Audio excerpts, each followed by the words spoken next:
Welcome. This is episode 3 of Your Distant Neighbor. I'm Jeff Bittner. I'm honored to be sitting down with Kris Godinez. Welcome, Kris. Hello, darling. How are you? I'm doing great. So, for those of you just tuning into Your Distant Neighbor, this is the podcast where we interview interesting people throughout Arizona doing interesting things. We've got a wide variety of guests on already and planned. Why don't you tell us a little bit about yourself, Kris? Oh, my God. Well, what do you want to know?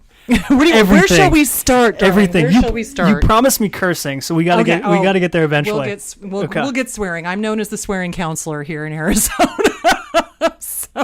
No, I'm perfectly honest about it because I started off working in the homeless shelter in downtown Phoenix. And I'm sorry, but when you're working with those people, you have to speak their language, and their language mainly consisted of the word motherfucker. So, yeah, and it's just kind of a habit I keep doing. So I like it. We try and keep it as honest real and real, right? Not to be all real world-esque. We try and keep it real around here. Exactly. So you're a counselor. I am a counselor. I'm a mental health counselor, licensed professional counselor here in the state of Arizona. I got my license in... Ooh, hello. Talk about that. How amateur is that right now, Kris? It happens. Oh my God. There's sometimes I'm doing the radio show and it's like my thing will ding because somebody will instant message me and I will have forgotten to turn off the sound. Yes. I'm like, oh my God, loser. It happens, So bunny. funny. It happens. So Anyway, funny. what was the question? I'm sorry. So you're a counselor. I'm a counselor. I do general practitioner stuff. It's like I work on everything from grief counseling, and it can be the loss of a pet to the loss of a person, all the way over to PTSD, CPTSD, which is complex post-traumatic stress disorder. And then all the way over to the LGBTQ community. I work on transsexual issues, people who are changing genders, not gingers. It's probably something different. I would be a hairdresser if that were the case. I love it. So how did you transition and what made you want to become a counselor? I started off as an actress. I was in LA. I lived there for 5 years, and working with the people in LA made me decide that I really needed to be a counselor instead, because I was working during the day as a hairdresser. Okay. And so I had all of these people coming in, sitting on my chair, and they would tell me their most intimate stories. Didn't know me from Adam.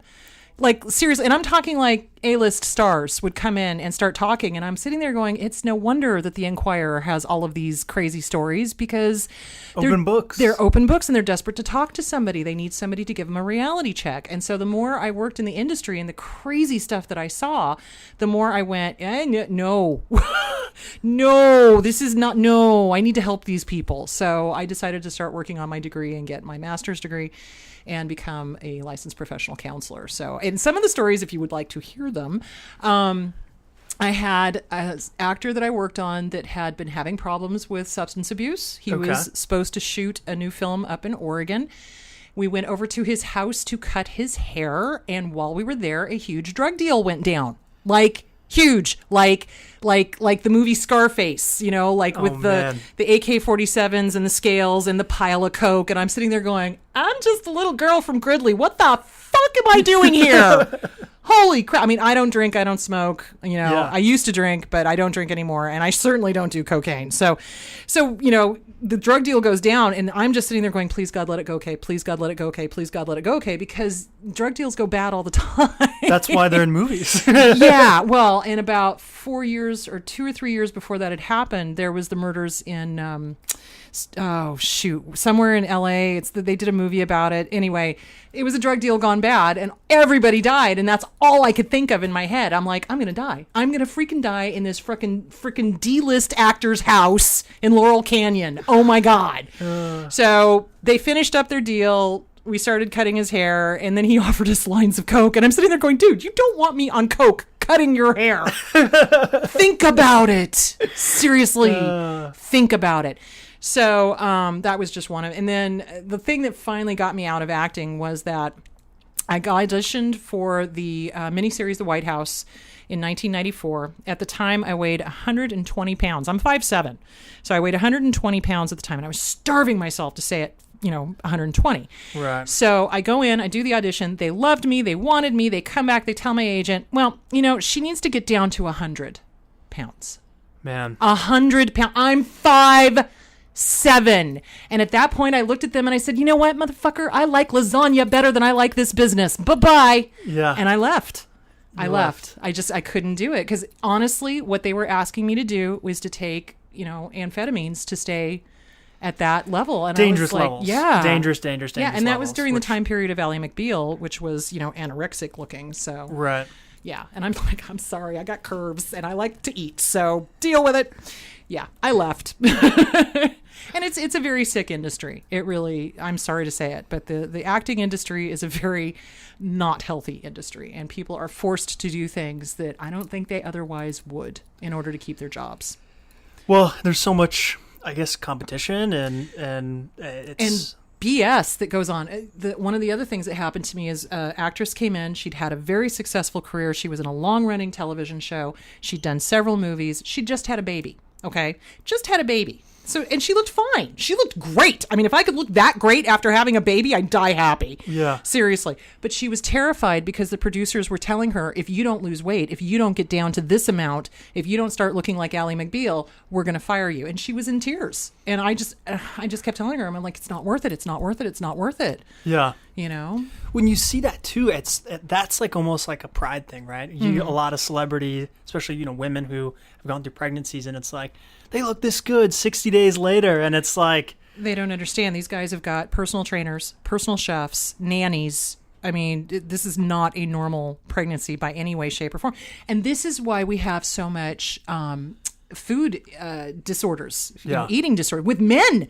Yep. Oh my God. After the 300 came out, now I love Gerard Butler, obviously. I love Gerard Butler. She has a signed photo I have over a signed photo of his. It's not real, but that's okay. Anyway, when the 300 came out, I noticed men sitting on my couch with eating disorders because they were all trying to get down to that cut, starvation look. And I'm like, that's not real, guys. Yeah. I don't know if you understand how they do it, but in between takes, they were all pumping iron to get that real cut look. It's like, it doesn't know. Eat cake. It's okay. And that's why all those guys go on the talk shows afterwards and they're working out 5 hours a day or more. Yeah. It's just unrealistic. It's a crazy lifestyle. It really truly is. And you're constantly keeping up with the Joneses, which is why I finally went, fuck the Joneses. Peace out. I'm going to go save the world. So kiss my ass. So that's kind of what I did. So counseling. Yes. And so how was that transition? Was that a quick transition for you? No, that was a slow transition. I moved from LA on up to Portland, Oregon.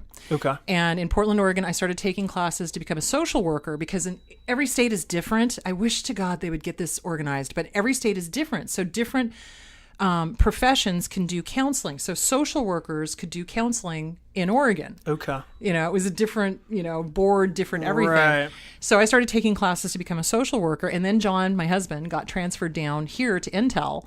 And so then when I moved down here, I was like, oh, okay, different rules. Awesome. So then I had to start over and take other classes and get my master's degree and go from there. So yeah, it took a few years.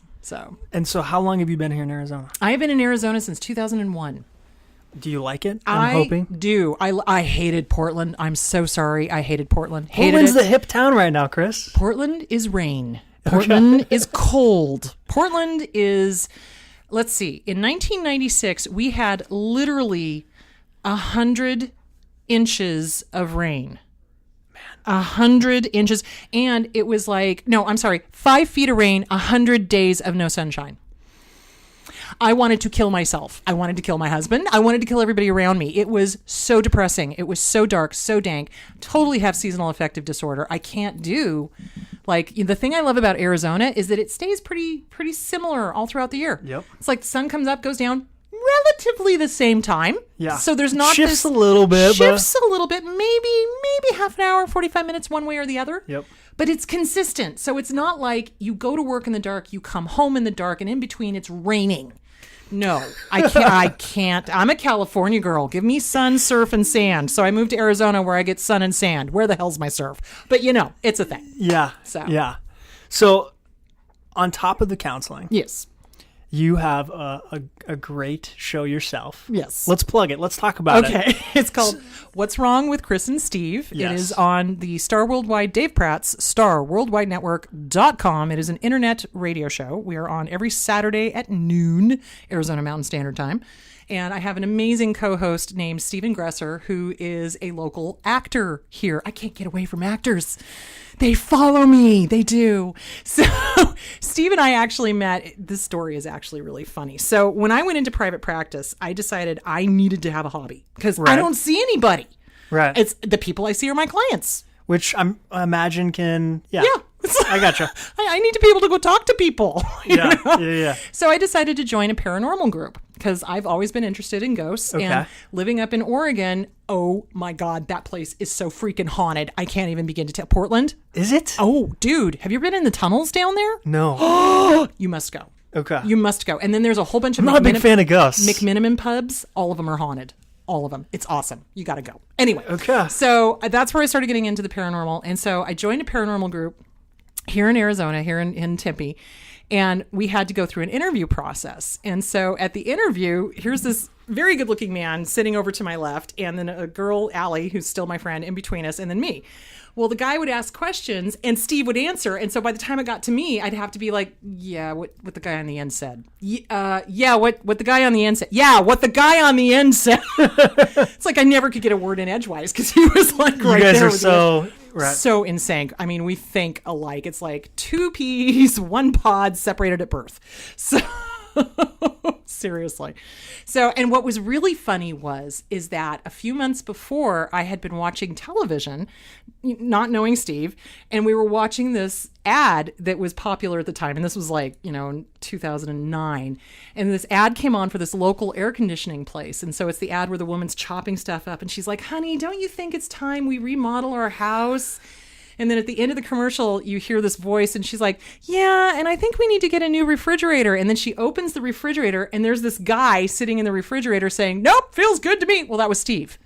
And I remember turning to my husband going, if I ever meet this man, I will kick his ass. Well, I met this man and he's now my best friend. So go figure.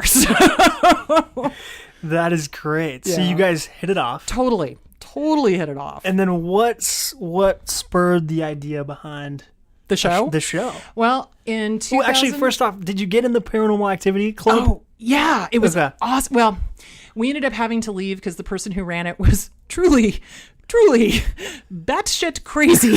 Okay. Seriously, like I'm sitting there going, dude, you've got a cluster B personality disorder. I am peace the fuck out of here. So we started our own. We have one called Dark Cliff, but we just haven't had a whole lot of time to do stuff because we're so busy. So, Okay. But yeah, no, I love doing the paranormal stuff. I love it. If I could get back into that and do that as a side hobby again, I would totally do it. And not to get too, so like, what would the group do? You'd go visit haunted. We would go to haunted locations. We would often get phone calls from people who thought that they had a haunting in their house. Okay. And the beautiful thing of it is that Steve's a skeptic. He's Right. a total skeptic. I, on the other hand, want to counsel the ghosts and send them to the light. Okay. Okay. And Okay. then Sean, who's our other member, is also a skeptic, but he's like a hardcore show me kind of skeptic kind of thing. Right. So between the three of us, we kind of have hardcore skeptic, medium skeptic, and then, out in the universe kind of, I love owl spirits. It's awesome. That kind of thing. So generally what we would do is we would go in and we would debunk. We would just make sure that everything was debunked first. Like it's not pipes, it's not electrical, it's not, something that you can explain. Right. And 9 times out of 10, it was something you could explain. Right. It's a pipe or something Yeah. clanking or a bird on the there roof. was this one that we walked into this apartment building and the EMF levels were through the roof. I'm not kidding you, like 400 and 500 on the milligauss scale. Okay. So it was insane. And when you get that level of electromagnetic fields going, it messes with your brain. It causes paranoia. It causes you to see things. It causes skin rashes. It can cause all sorts of things. Yeah. So we told them, we're like, you know what? You've got unshielded electrics in here. You need to get an electrician. That's what your problem. You don't need a priest. You need an electrician. So yeah, So that's helping them. You did something. I love that. Exactly. I love that. And then of course, then you go to the real places where it really is haunted and you're like, oh, wow. So how do you detect that? You detect that through EMF levels, right? There's EMF levels, there's temperature drops, there's EVPs. We've picked up several EVPs. One of the most haunted places we ever went to was the Birdcage in Tombstone. And it's active like nobody's business. I mean, both Steve and I both saw a woman walk across the stage in white, just kind of walking across, and she was see-through, and I kind of saw it, and he kind of saw it, and we didn't say anything to each other. And then we went out and wrote everything down, and then we compared notes afterwards, because otherwise it'll get contaminated. Okay, so you guys each kind of have your own account of what happened. You go out, you write it down and compare notes. Right, and so then, then we were backstage going down to the cellar where there's the card game that was going for 10 years. And he's starting to walk, and he stops. He's like, "Are you touching my hair?" And I was in front of him. I'm like, "Dude, I'm like 4 feet in front of you. How am I touching your hair?" And his hair, you could see it. I turned the flashlight on. You could see his hair getting ruffled, like somebody was running their fingers through his hair. Like one of the ladies of the night was like, "Hey, baby, how you doing?"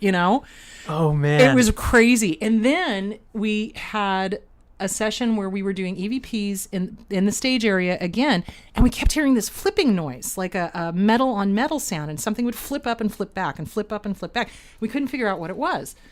And during the session, I felt little fingers, like a little kid, just come up and touch me. Right behind me were the child coffins that they have on display. Okay. Yeah. And you realize these ladies who worked there, that's where their kids would play, is on the stage area. So, yeah. So anyway, we're doing that, and I mentioned it to Sean. I said, "Sean, I think I just got touched."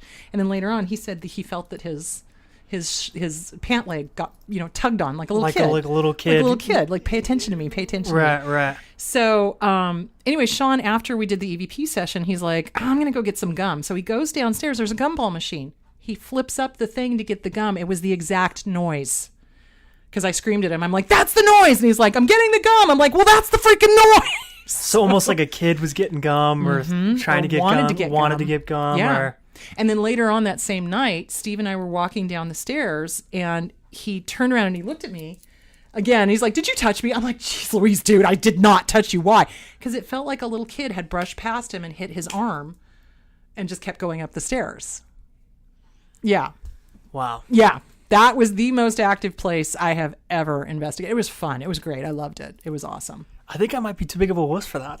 I don't know if I could handle that. Maybe. It's a thing. Maybe. You have to be protected going in. I think this is the thing that people don't understand. It's like, if you're messing with spiritual stuff, you better talk to the big guy before you go in. Right. That's end of discussion. So, and I don't deal with demonic energy. So, okay. Yeah. No, one of the worst places I ever investigated was Waverly Hills. Where's that? That is in Kentucky, Louisville, Kentucky. Okay.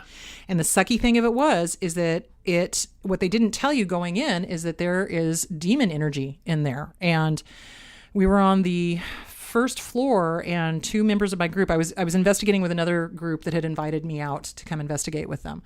Two members of our group were like, "Did you hear that?" And thankfully I didn't hear it. And they were like, "Yeah, there was a growl right between us." And I was like, "Okay."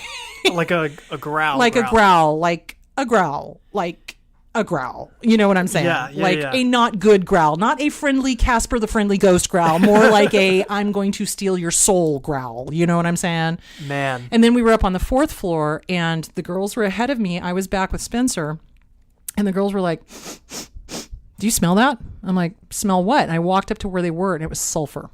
And I was like, "That's it. We're out of here." And I left that place as quickly as I possibly could, because sulfur is what manifests right before a demon manifests. So, yeah.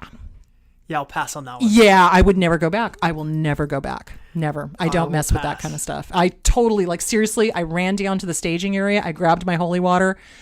I sprayed myself with holy water. I said a couple of prayers, and I didn't go back up there for another 10 or 15 minutes. And when we went back up, it was gone. So, yeah. Gutsy. Stupid, some people would say. It's a thing. So you and Steve have this show. Yes. Well, so let's go back. So I interrupted you. You were saying the name of it. I'm sorry. It's What's Wrong with Kris and Steve. That's right.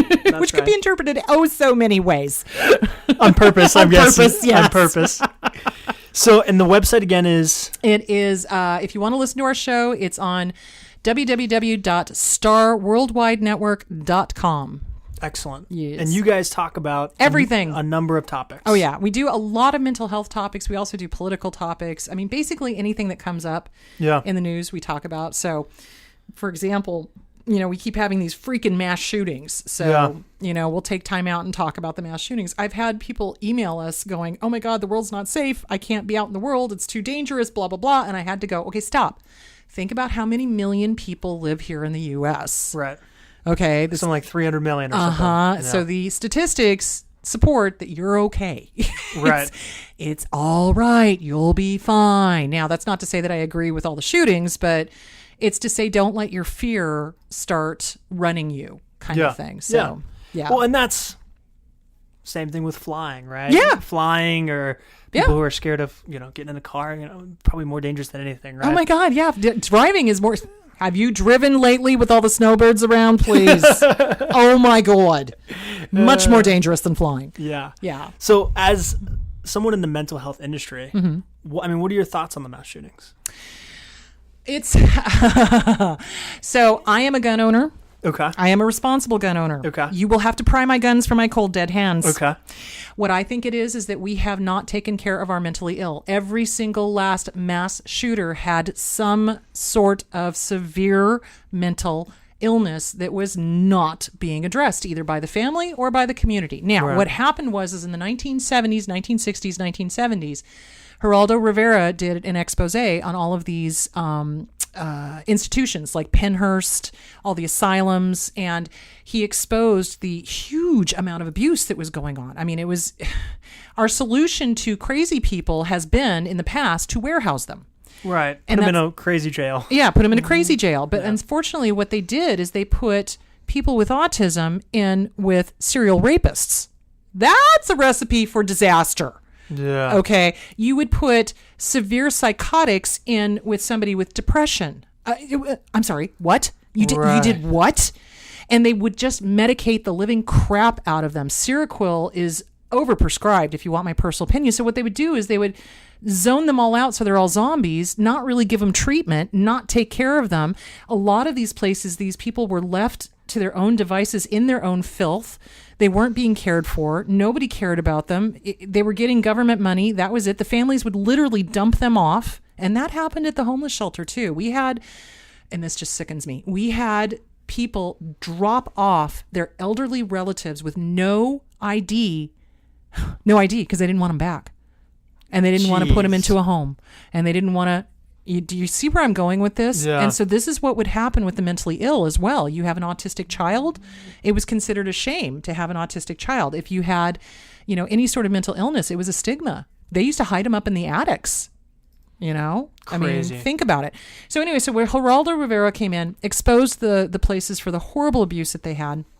And so the public started demanding that they be shut down, and rightfully so. But here's the problem. So they got shut down. The government said, great, we'll have community mental health. Communities will take care of the people. Well, the village will take care of the people. No, the village doesn't give a fuck about the mentally ill. Sorry.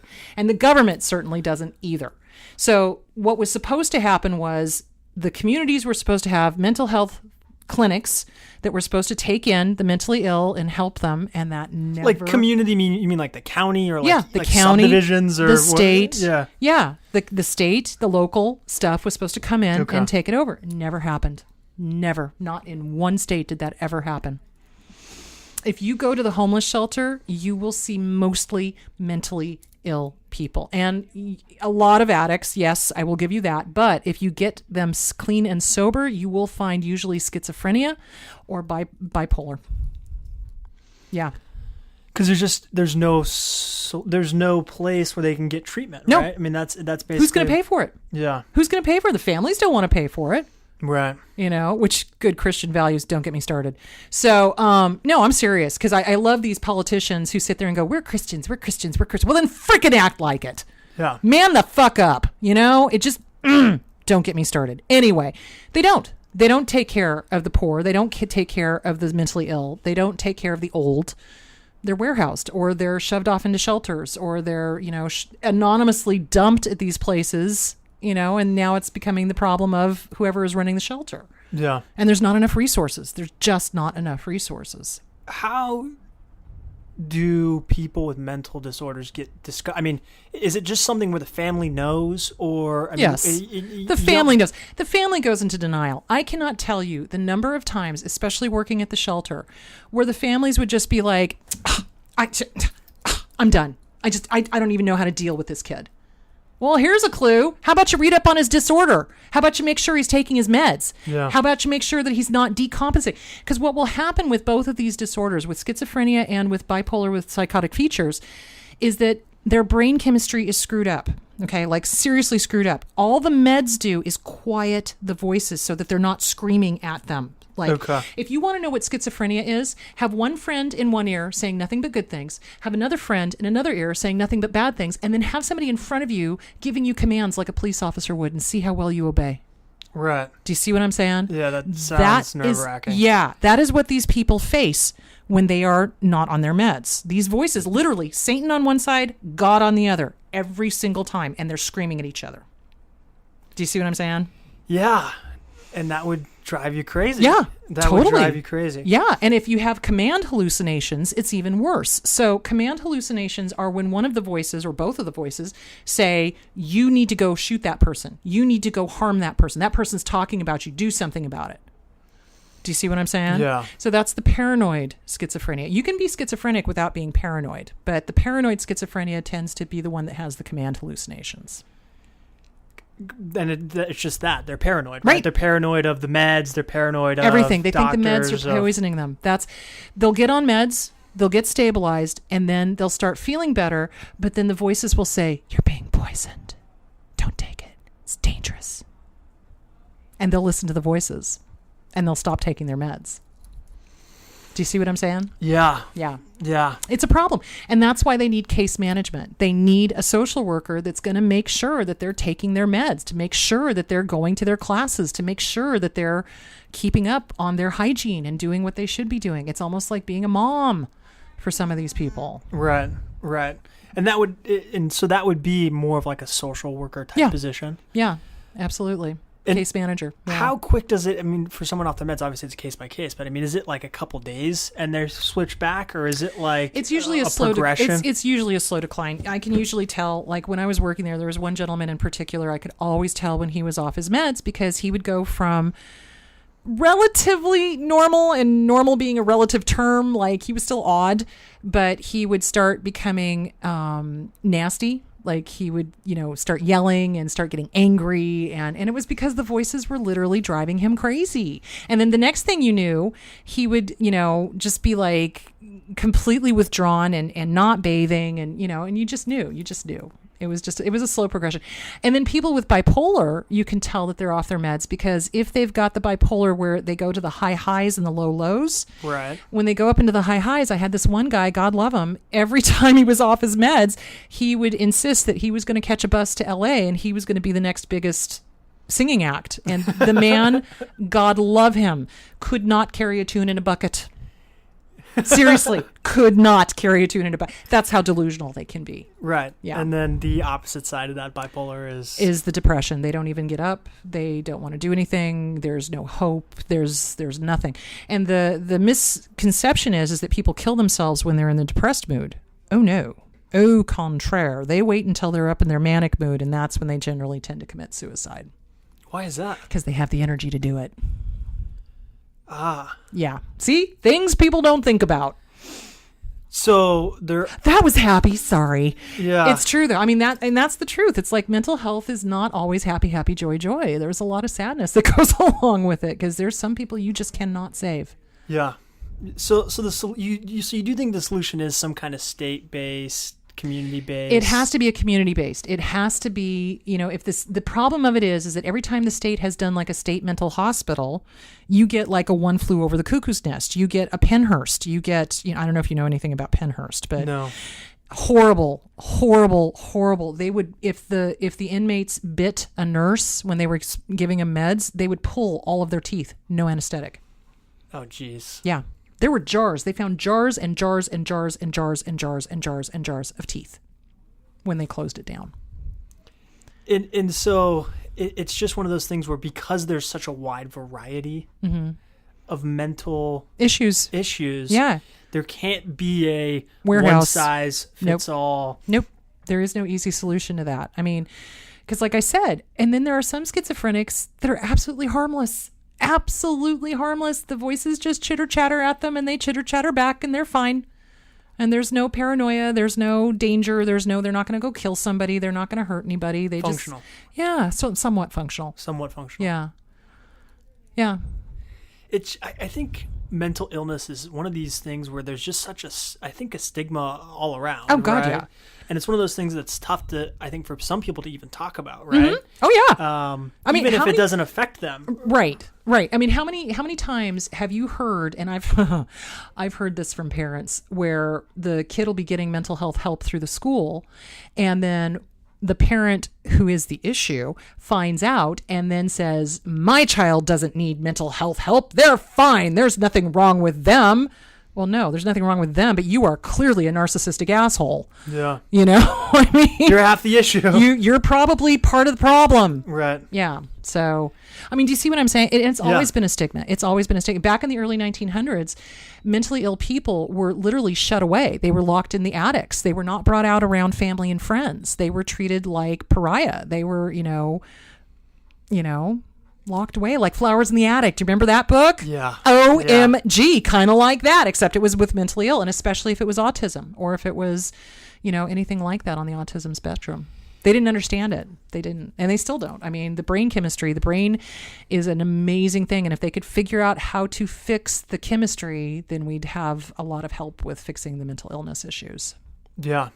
And I think the stigma, we're hurting ourselves before we even get started. You know what I mean? If nobody wants to talk about it, if everyone feels uncomfortable around it. Right. And I think that's part of it is it is such a wide range, right? You can have everything from depression to schizophrenia. Well, think of it this way. Let's do garden variety. Marital issues. Right. How many people go to marital counseling when they first recognize there is a problem? Probably zero. Yes, you're absolutely correct. I'm not a married man, but I have a feeling it's zero. It's zero. Right. Because when I was doing my practicum, and I did my practicum through Catholic Charities, which I loved. They were awesome. They're a great group. I love them to death.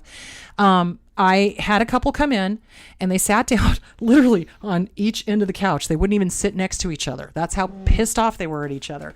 And they started talking, telling me all their problems. And I said, well, okay, how soon into the marriage did you recognize there was a problem? Well, 3 years. Okay, well, how long have you guys been married? 20. They waited 17 years to finally go ask for help. And by the time they did, it was too freaking late because there was so much anger and so much resentment and so many broken dreams. And I'm just like, thank God I'm married, because if I wasn't before, I never would get married now.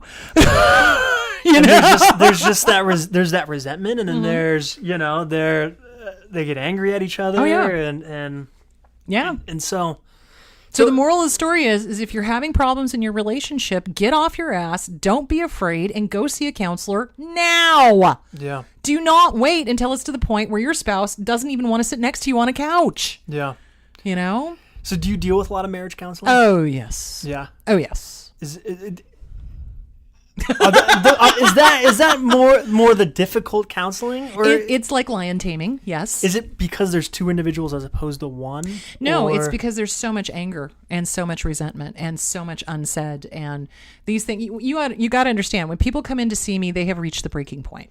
Well, and like you said, it's not like they're showing up in the very beginning. Right. It's like, this is the point of no return. Right. We probably should get divorced, but that doesn't seem like a fun option. So we'll and I've actually had people sit on my couch and go, well, we're here to have you tell us whether we should get divorced. I go, oh no. Oh, hell no. That is up between you two. Yeah. Y'all need to figure that the fuck out yourself. Sorry. Why would they even ask you that? Because they don't want to take responsibility. Right. Because they want to be able to blame the counselor or blame somebody else. And that's what I see a lot, is there's a lot of, the biggest mistake I see couples making is waiting too long. And the other thing I see is a lot of very immature interactions. So a lot of tit for tat. A lot of, you hurt me, I'm going to hurt you. You hurt me, I'm going to hurt you. Well, yeah, you know what? An eye for an eye makes the whole world blind. How's that working for you? Yeah. Yeah. So I'm very blunt in my counseling. I don't know if you've noticed that or I not. think that's probably great. Well, and so is that tit for tat stuff just because of the resentment? They feel it's a lot of things. I think that there has been an entire generation that has not been raised.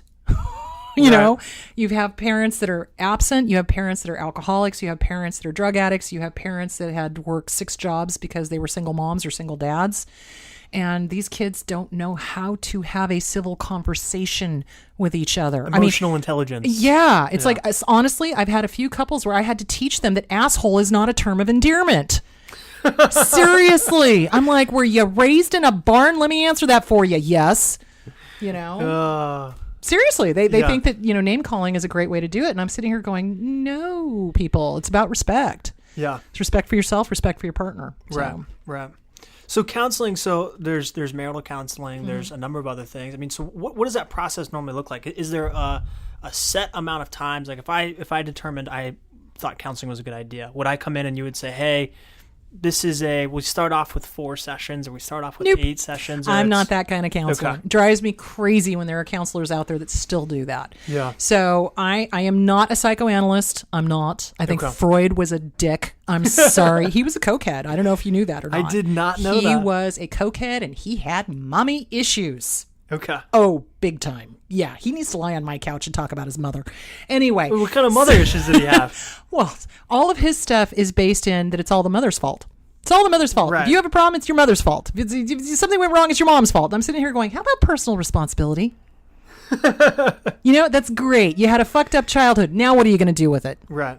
That's really it. I mean, I'm sorry. It's like, you can only blame your parents up to a certain point, and then you kind of have to point the finger back at you and go, okay. Right. I'm going to run with it. Now what? Yeah. Now how do I make this better? Yeah. Some kind of self-realization and bingo. Take action. Yeah, and responsibility, personal responsibility. Yeah. So I'm not Freudian. I don't believe in being in therapy forever and a day because it doesn't work. All you need to do is look at Woody Allen. Ooh, did she go there? Yes, I did. Yeah, he was Freudian. And it's like, yeah, pedophile. So, yeah. Yeah. Yeah. So they come in. Yeah. And it's a progression. It's we're going to talk about the issues you're dealing with and we'll see how it goes, right? Mm-hmm. Is there anything that you recommend people don't go to counseling for if they feel like counseling is an option that they No, the only thing I would say you probably wouldn't need a counselor for is if, like, say, for example, you wanted to find a different career path. Right. That's really not a psychological issue. Right. Unless, of course, you're sabotaging yourself consistently and doing something to consistently make sure that you don't get the job path that you want, in which case we'll talk about that. Right. But it's like if you're looking to switch careers, I would say life coaches. Go to a life coach. Okay. And this is the funny thing. It's like I have a lot of life coaches come on my show, and I've had other therapists yell at me going, oh, why are you letting them come on your show? They're competition. Da-da-da. I'm like, no, they're not. Because I deal with the mental health stuff, they deal with the everyday issue stuff. Okay. So if it's just like you need a new career, you're not sure what career you want to be in, go to a life coach. Yeah. Because it's not a mental health issue unless you're staying up at night beating your head into a wall going, why am I doing this? Why am I doing this? Why am I doing this? And so that's the distinction between the two. Yeah. Okay. So we deal with the issues that are mental, like really mental, like, there's depression going on, or there's anxiety going on, or there's self-sabotage going on, or maybe there's a cluster B personality issue going on. Do you see what I'm saying? Yeah.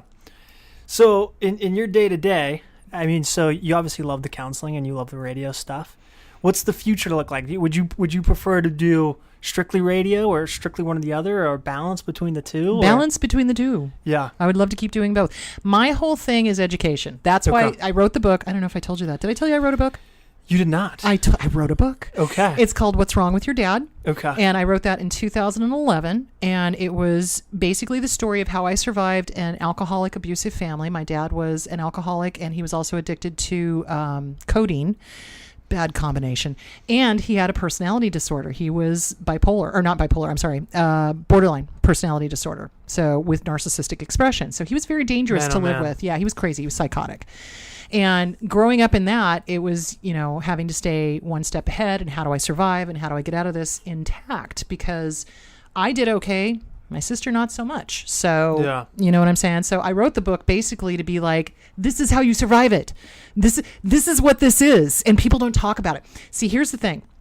Personality disorders are pretty much ignored by the counseling community. When I was going through school, we were told, oh no, you don't need to know about Access 2, because that's what they used to call it back then, as Access 2. And you don't need to know about it. It's not important. Don't worry your little head over it. Okay. And I'm sitting here going, no, jerks, there's a lot more borderlines, narcissists, paranoid, histrionics, OCD, all of those are personality disorders. Okay. And so they were like, well, the APA is saying that it's a choice. Bullshit. It is not a choice. It is a learned behavior. And I think some of it's genetics, because I grew up, same mom and dad. My sister grew up, same mom and dad. She has got a cluster B issue. I don't. So she didn't do so well. I did, so. And you think that's the genetics portion of it, or the learned behaviors portion of it? A little bit of both. I mean, we both had a person in our life, my older sister, Terry, who guided me. She knew mom and dad were not normal. She knew it. And so she got me into counseling. She's the one who found my first counselor. She's the one who got me into EST, which was Erna Verhart's emotional stuff. It's like getting in touch with your emotions. It was very 70s. Never mind, you're too young. Anyway, so he's looking at me like, uh-huh. But anyway, that was the thing to do back in the 70s, was to get into EST. And as I did that, I started recognizing, hey, all the stuff that my dad told me was not true. He loved to tell me I was stupid. Yeah. He loved to tell me that I was the cute one and not the smart one, and I would never amount to anything, and I'm the only one that's still married to the same man. I have a radio show, and I've written a book. Which part of fuck you, dad, don't you understand? So do you see what I'm saying? Yeah. So I wrote the book basically to let people know this is out there. If you had an abusive childhood, 9 times out of 10, your parent probably was a cluster B. They had some sort of personality disorder, because normal people do not hit their kids. Normal people do not tell their kids they're stupid. Normal people do not play chicken with their kids in the car. I mean, do you dig what I'm saying? Yeah.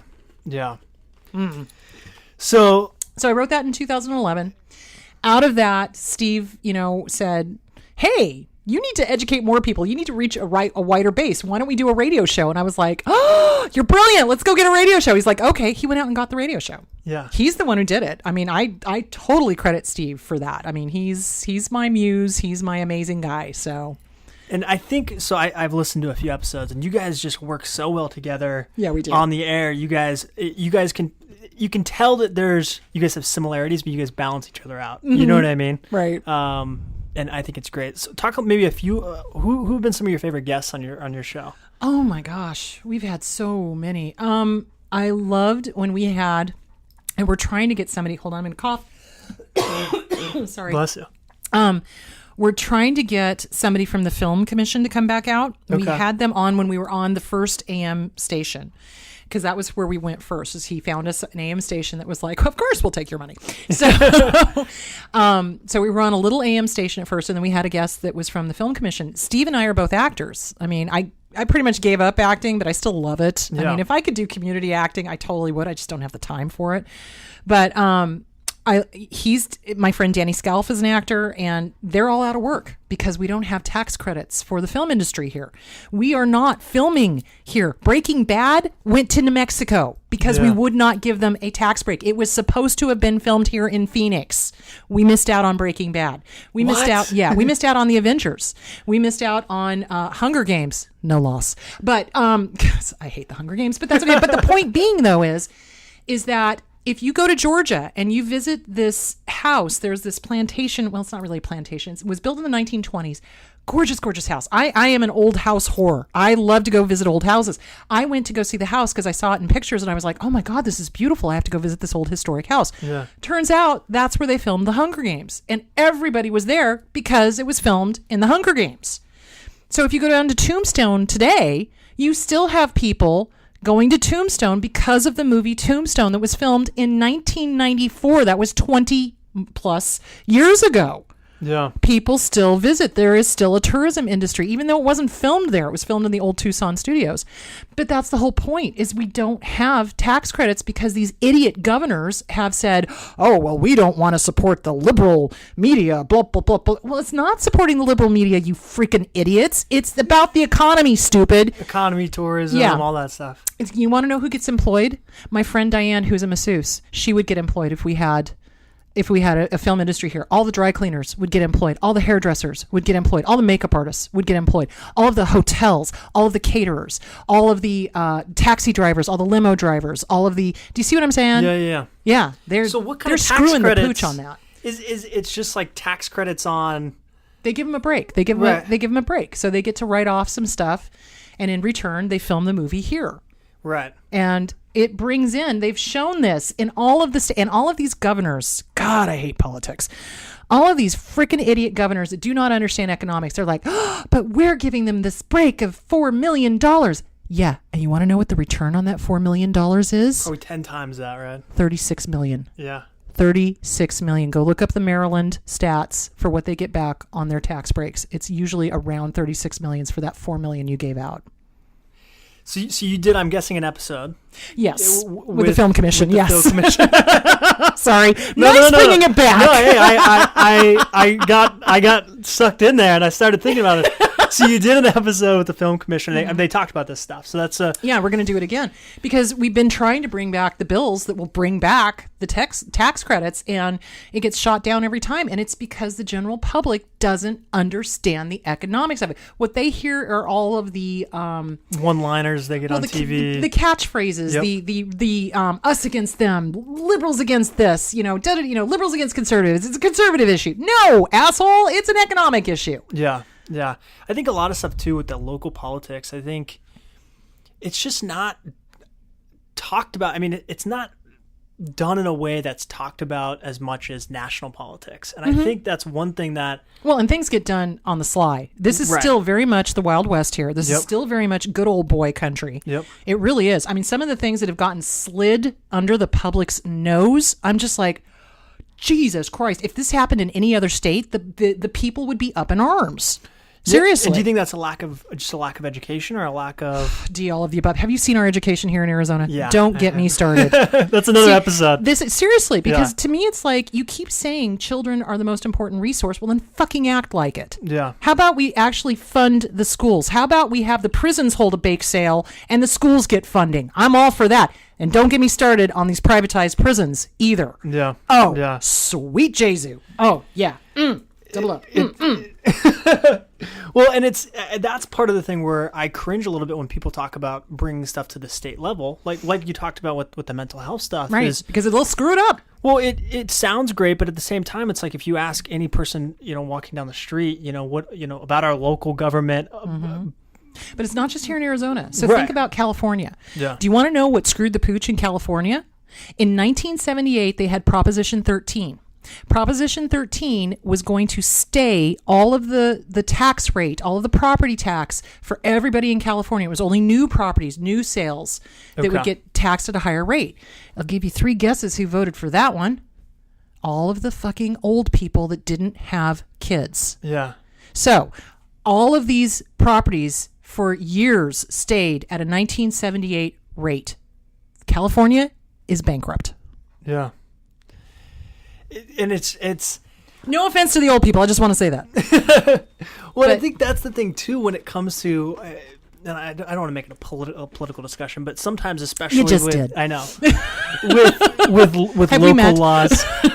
Sorry. No. With local laws, it's a little bit selfish, right? And people... Oh, very selfish. They think NIMBYs, about not in my backyard. Yep. Well, I don't have children. Why should I pay for it? That's there. And that was my dad's attitude. And remember, he was mentally ill. Yeah. And a voter. And a Republican. Don't get me started. So, no offense against Republicans. But anyway, the point being, though, is that it's very much this attitude of, I've got mine, screw you. Right. And we can't do that, people. There is one freaking planet. One. Yeah. There is no planet B. If we don't take care of the people that are here, if we don't take care of the planet now, we're screwed. Yeah. Well, I think too with Arizona as a state, with some of the local stuff, because the state is known for retirees and snowbirds and people that don't live here on a yearly basis. See, and I think that needs to stop. Not that they need to stop coming. Don't get me wrong. You do, however, need to learn how to drive on the roads and that you can make a right on a red. But what I think needs to stop is I'm tired of people who live in Michigan, right, but then come out here and vote. Yeah. And to me, it's like, I'm sorry, if you don't have the cojones to stay here during the 117-degree weather, you don't get to vote. Right. I'm sorry, I just don't. Because I honestly think that if it is natural native Arizonans or the people who are here year round, it would be a more moderate state. It wouldn't be this Midwest, extremely conservative, very old. I'm sorry. Stop going 15 miles an hour down Greenfield. You know what I'm saying? Yeah. I mean, once you get out of the school zone, guys, you can go up to 35. Come on. So, but no, I'm serious. It's like it's like they should not be allowed to vote here. I'm sorry. They just shouldn't. So, and I don't know how to discern that, because I think you have to be here like 9 months out of the year or something in order to vote here. I'm not sure what the cutoff is, but right. But who knows how they actually how they do that, it? Yeah, you know what I mean. I know some of that stuff is just like if you get mail here 12 months out of the year, then you're good. Yeah, which is everybody. Fine. Yeah. Exactly. Yeah. Exactly. So. Yeah, it's a problem. It is. It is definitely a problem. And retirees are notoriously tight with their money. Why? Because they don't have any. Yeah. And they want to keep what they have. Right. Because they're looking at, old age going, holy crap, I need to be able to survive until I'm dead.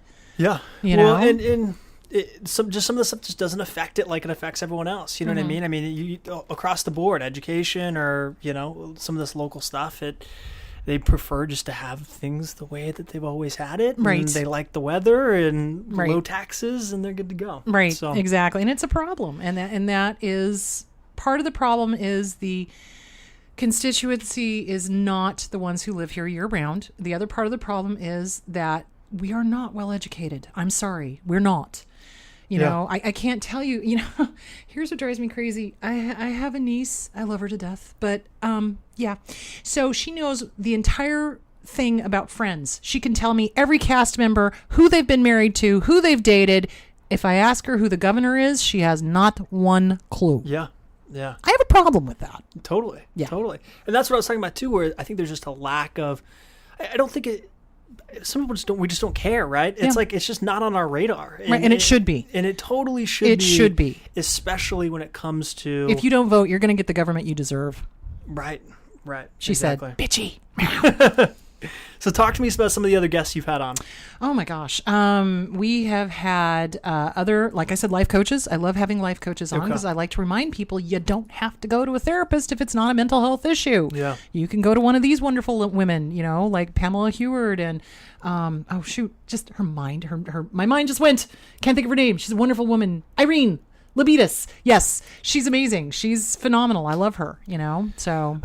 I think life coaches and performance coaches and business coaches are huge. Mm-hmm. So a lot of the most successful people that I've met here in Arizona have coaches. Yeah, absolutely. I mean, very successful, make, 6-7 figures a year because they're just trying to take themselves to the next level. Exactly. And having something like a life coach or a performance coach or business coach only helps. It only helps, right? Exactly. Well, that's why I see my own therapist. I mean, the best therapists in the business go see their own therapist. Yeah, I've heard that too. And before therapists actually do therapy, as they go through it themselves. They go through oh my God, that's another thing.